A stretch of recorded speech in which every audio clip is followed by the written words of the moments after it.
چې موږ مسلمانېږو ایمان راوړو د هغې باره کې نبي علیه الصلاة والسلام ته حکم وشو چې ستاسو سره دا کوم قیدیان دي دوی ته ووایه که چېرې یقیني د زړه نه تاسو ایمان قبول کړئ نو بیا هېڅ غم مه کوئ هېڅ پروا مه کوئ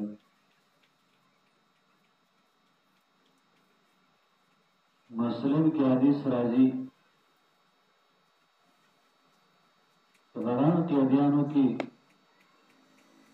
د رسول الله صلی الله علیه وسلم پر عباس رضی الله تعالی عنہ وو روایت کې راځي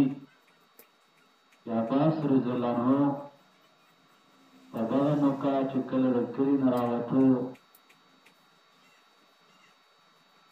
نو د ځان سره لوقي سره زر وغیره سامان هغه راوستی ویل دا به زه په مشرکینو باندې خرج کوم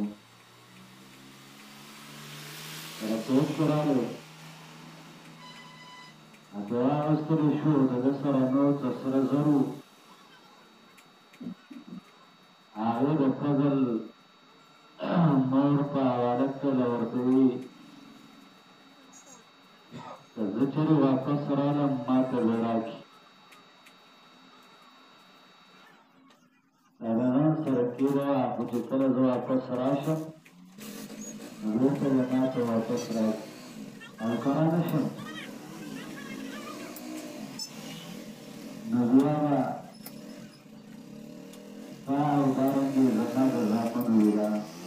یو یو تقسیم کوي او چې کله دا سره زر حواله کول نو په دغه موقع باندې هېڅوک هم نه و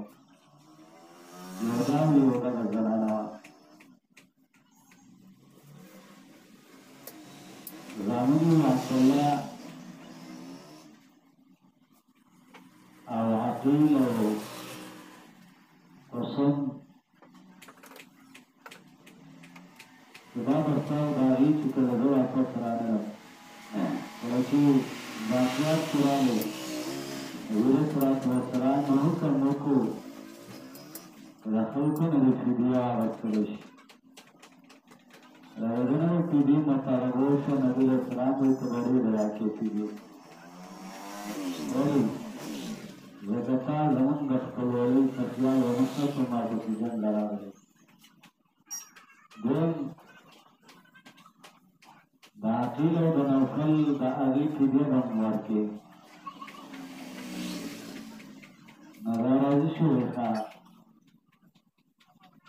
که فدیه ورکړه نبي علیه السلام وایي نور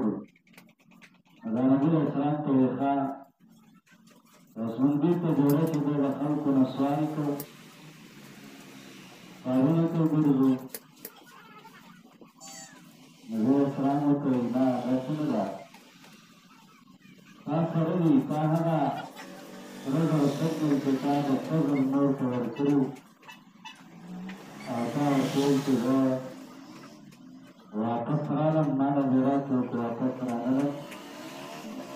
نو دا ستا او زما د دغه درېو بچو به وي تقسیم دی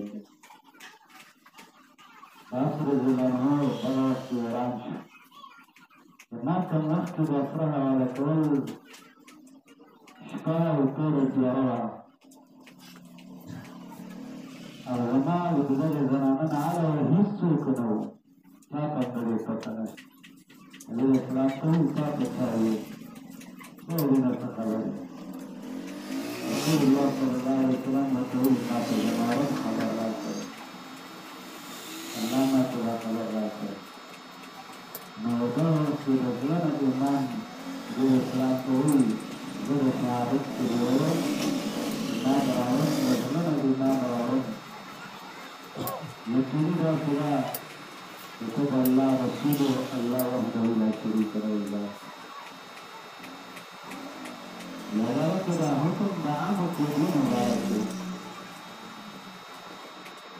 نبي مسعود روایت ذکر کوي